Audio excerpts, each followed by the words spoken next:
আমার বোন ওই 8-9 মাস হয়েছে, ভালোবাসা করে বিয়ে করেছিল, বয়স তো হয়নি।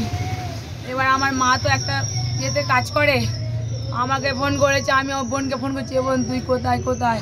না আমি বান্ধবীর বাড়ি যাচ্ছি। কোথায় কোথায়? সন্ধ্যা হয়ে যাচ্ছে, বাড়ি যাচ্ছি না। আমার মা ফোন করছে, ছোট তুই কোথায়? তাও বলছে না। সেই বিয়ে করে নিয়েছে, আমরা নিয়ে যেতে এসেছি, যায়নি গো। সেই থেকে ছেলেটা পাইলিংয়ের কাজ করে, সারাক্ষণ বাড়ি থাকে না, তার থাকতে দেয় না। খালি বলে তুই বিয়ে করেছিস, বাজে ভাষায় বলবে তুই চলে যা, টাকা ধার নিচ্ছিস, সুদ নিচ্ছিস, তুই মাক করেছিস, তুই চলে যা, বাজে ভাষায় বলবে। ওর মা আমার বোনের বিয়ে হয়েছে, মেজো বোনের কলকাতায়, আমার মা 6,500 টাকা দিয়ে নপুর করে দিয়েছে, আমার ছোটো বোনের করে দেয় বলেছে। বলে নপুর পড়লে পা চমচম করে, বরের কাছে শুতে দেয় না, বিছানায় শ্বশুর নিচে শোয়, শাশুড়ি আর আমার ছোটো বোন ওপরে খাটে শোয়। আমরা শাড়ি কিনে কিনে দিই, আমার 3টে শাড়ি আমার বোনের দেবো বলে কিনেছি। বলি বোন, বলে দিদি আমার শাড়ি নেই রে দিদি। আলি এ বোন, তোর সব দায়িত্ব আমার। এর ভালো বাড়ি বিয়ে হয়েছে, আমার মোটামুটি ভালো বাড়ি, আমার খেতে মাখতে অসুবিধা নেই, আমি তো দেখবো। আমরা 2 বোনে, ও বাবা আমার বোনের বর্ষা, আমার বোন ধপধপে আমের মতো, ওদের বাড়ি গেছি। আমার বোনের এরকম চান করে পা দেখাতে দেবে না, বলবে গালাগালি দেবে, নাং দেবে। বোনের বর কালকে রাতে গো কি ঘুষি মেরেছে, মনে হয় বোমের মতো আওয়াজ হয়েছে। ওর বরে ও আমার বোনের যে ভগ্নিপদ মেরেছে, ওর নিজের পিছমশা না যেটা হয়, ওখানটায় এসে থানায় বলে গেল, বলে একটা বিশাল বড় আওয়াজ হয়েছে বোমের মতো। তখন আমরা বোমের মতো আওয়াজ হতে তখন কাঁদছিল আমার বোন। বাড়ি কোথায়? আমার বোনেদের বাড়ি ওই ইয়েতে, ওই সিংহের গেড়ি আছে, সিংহের গেড়ি ওখানটা।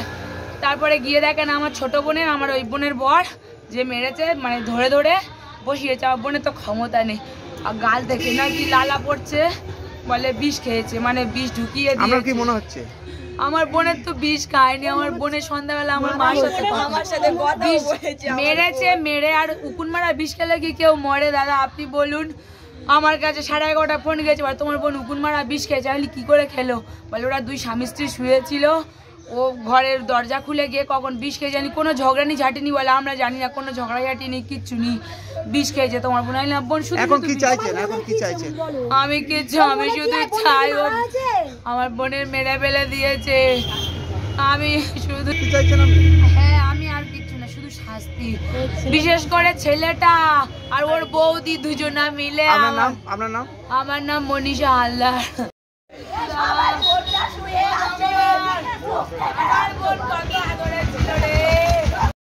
প্রেমের বিয়ের 8 মাসের মধ্যেই খুন গৃহবধূ, তদন্তে পুলিশ।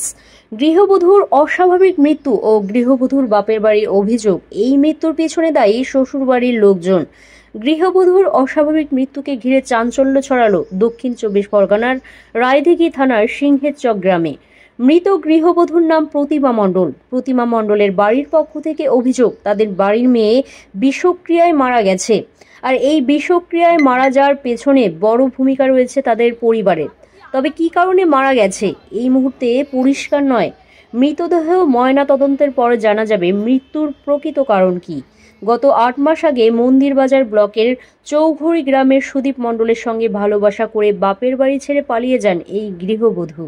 অভিযোগ, তারপর থেকে পেশায় পাইলিংয়ের শ্রমিক সুদীপ ও তার পরিবারের লোকজন বাপের বাড়ি থেকে বিভিন্ন দাবি দেওয়া আনার জন্য মানসিক ও শারীরিক নির্যাতন করে। গতকাল রাতে প্রতিভা দেবীর বাড়ি শ্বশুরবাড়ি থেকে খবর আসে যে তাদের মেয়ে বিষ খেয়েছে। রাতে শ্বশুরবাড়ির লোকজন তাকে নিয়ে রায়দিঘি হাসপাতালে যায়, পরে তিনি মারা যান। রায়দিঘি থানার পুলিশ মৃতদেহ থানাতে এনে ময়না তদন্তের জন্য পাঠাচ্ছেন। মৃতার পরিবার কান্নায় ভেঙে পড়েছেন। দোষীদের শাস্তির দাবিতে বারে বারে সরব হয়েছেন তার মা ও তার দিদি।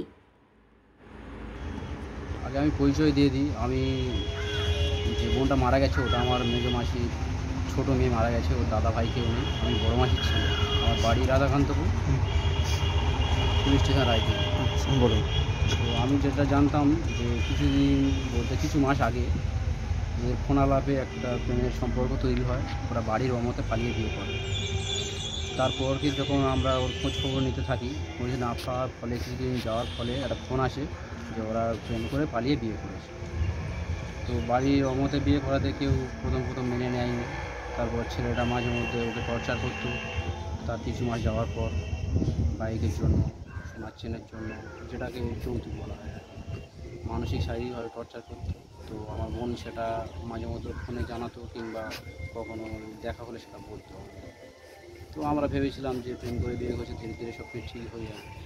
কিন্তু হঠাৎ গতকাল রাতে আমাদের কাছে ফোন যায় যে আমার বোন মারা গেছে। আমি কি মনে হচ্ছে? মারা গেছে বলতে, আমার বোনকে আমরা যতটা ছোটো থেকে চিনি, আমার বোন ওই ধরনের মানসিকতা নিয়ে বড় হয়নি। তো আমার যেটা মনে করছি যে ও মানসিক শারীরিকভাবে টর্চার করে ওকে মারা হয়েছে। আমার বোনের বডি এখন থানাতে। কি চাইছেন আপনারা? আমরা ন্যায় বিচার চাইছি। বাঁচতে চাচ্ছে? অবশ্যই আমরা দৃষ্টান্তমূলক সাজা আশা করি। ঠিক আছে। করেছে, আমরা দুজনে কথাও বলেছি, খুব ভালোভাবে কথা হয়েছে।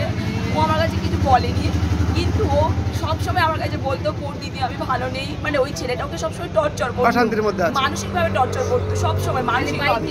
খালি আমার বাবা, আমার মা লোকের বাড়ি কাজ করে, আমার বাবাও দিন মজুরি খাটে, আমরা টাকা কোথায় পাবো? বলছে বলা তোর বাবার এখন বাইক দিতে হবে। আমার বাবা কোথায় পাবে বাইক কেনার টাকা কোথায় পাবে? আপনার বাড়ি কোথায়? আমার বাড়ি মানে শর্টলিকে আমরা থাকি। বিয়ে হয়েছে, ওর বড় বাইক আছে, আমার বড় বাইক আছে, ওর বড় বাইক কিনে দিতে হবে। আমার বোন আমাদের কাছে কিচ্ছু বলতো না, মানে আমরা উল্টে যদি কিছু বলতাম ওর বরকে, ও আমাদের সাথে ঝগড়া করে পিছনে গিয়ে কাঁদতো। ওর বরকে কিচ্ছু বলতে দিত না। ওর বরকে ওর বোরা মারতে পারতো, কিন্তু মেরে কেন ফেললো এর শাস্তি চাই। আমরা আর কিচ্ছু চাই না, আমরা চাই আমার বোনটা যেরকম প্রাণ গেছে, আমরা চাই ওরা সারা জীবন শাস্তি মেরে ফেলে দিয়েছে, ওরা মেরে ফেলে দিয়েছে।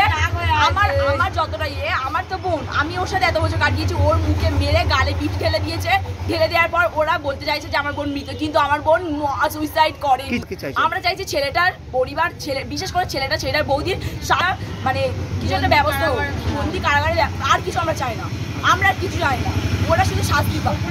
ভালোবাসা করে বিয়ে করেছিল? ভালোবাসা বলতে ওকে একটু মানে কতকটা মানে ভালোবাসা বলা ভুল, আবার কতকটা মানে ব্ল্যাকমেলও বলতে পারে। ছোট তো বয়স, তো কতকটা ভালোবাসা বলতে পারে, কতটা ব্ল্যাকমেলও বলতে পারে। এবার আমরা ঠিক বুঝতে পারছি না ব্ল্যাকমেল কি ভালোবাসা। ও আমাদের কনস্ট্যান্ট কাঁদতো, কিন্তু মানে যেরকম কাঁদে, এবার ও ওপেন হয়তো বলতে পারছিল না, ওর হয়তো ফটো ভিডিওস ছিল ওর কাছে, কিছু হয়তো বলতে পারছিল না। আমার নাম মনিকা। আপনার বোন হয়? হ্যাঁ, মনিকা। বোনের নাম? প্রতিভা হালদার। Thank you.